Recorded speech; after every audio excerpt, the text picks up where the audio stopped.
Στο Τεχνολογικό και Πολιτιστικό Πάρκο Λαυρίου του Εθνικού Μετσόβιου Πολυτεχνείου στέκει το κτίριο Κονοφάγου. Ένα κτίριο με ξεχωριστή ιστορία που συνδέεται με την πρώτη μεγάλη προσπάθεια προστασίας του περιβάλλοντος στη βιομηχανική Ελλάδα.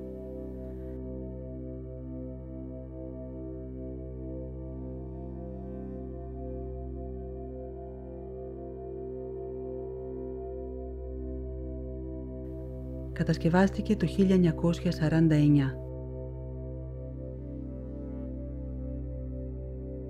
με σχέδια του καθηγητή και μετέπειτα πρίτανη του Μετσόβιου Κωνσταντίνου Κονοφάγου.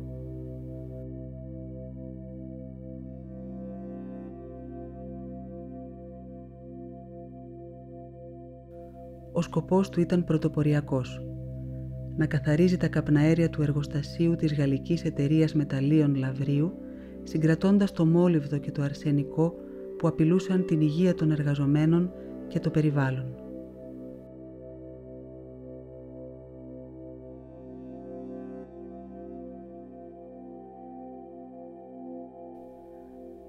Μετά το κλείσιμο του εργοστασίου, το κτίριο εγκαταλείφθηκε.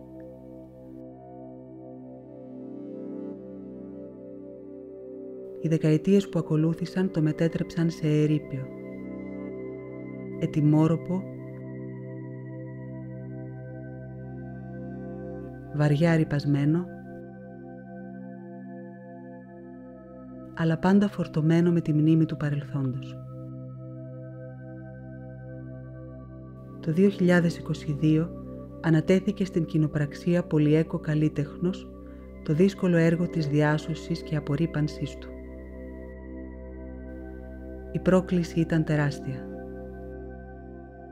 Υπερβολική ρύπανση, σοβαρή στατική αστάθεια και αυστηρές προδιαγραφές διατηρηταίου μνημείου.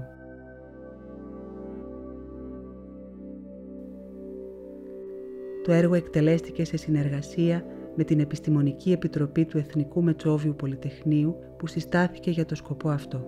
Η λύση ήταν καινοτόμα και πολύπλευρη.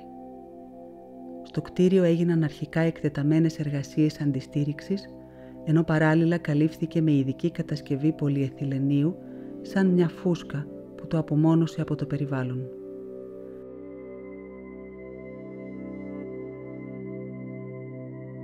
Στο εσωτερικό δημιουργήθηκαν θάλαμοι αρνητικής πίεσης για να αποκλειστεί κάθε πιθανότητα διαρροής τοξικών ρήπων. Η απορρίπανση έγινε με ειδικά εργαλεία που αφαίρεσαν με ακρίβεια τη σκόνη των μετάλλων χωρίς να την αφήσουν να διασπαρεί. Οι εργαζόμενοι δούλεψαν με τον πιο εξελιγμένο ατομικό εξοπλισμό προστασίας ώστε να εξασφαλιστεί απόλυτα η υγεία τους.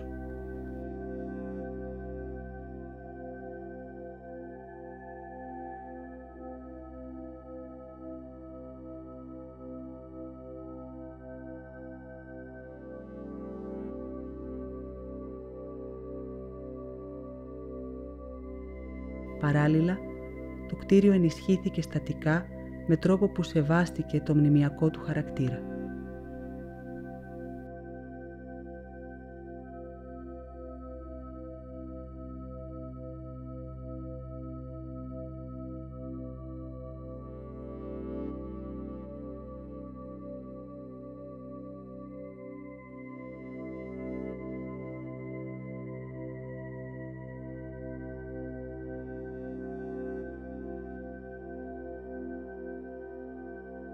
Ιδιαίτερο βάρος δόθηκε και στη διαχείριση των αποβλήτων.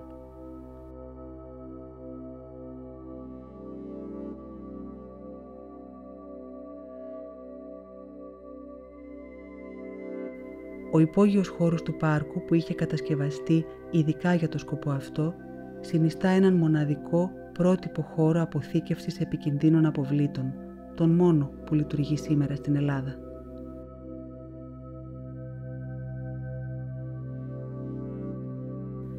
Εκεί μεταφέρθηκαν τα υλικά που συλλέχθηκαν, αφού πρώτα αναλύθηκαν στα εργαστήρια της Πολυέκο και συσκευάστηκαν κατάλληλα.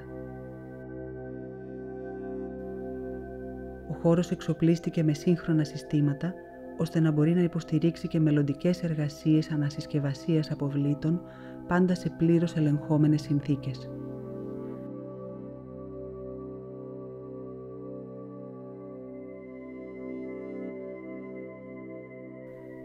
Έτσι, το έργο έλυσε ένα σοβαρό πρόβλημα δημόσιας υγείας και του περιβάλλοντος.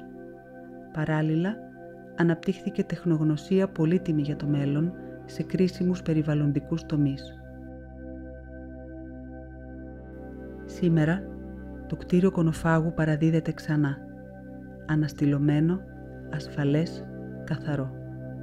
Ένα μνημείο που δεν θυμίζει μόνο την πρώτη προσπάθεια βιομηχανικής απορρίπανσης στη χώρα μας, αλλά δείχνει και τι μπορούμε να πετύχουμε όταν η τεχνική γνώση, η καινοτομία και η συνεργασία συναντούν έναν κοινό στόχο, τη διαφύλαξη του περιβάλλοντος και της ιστορίας μας.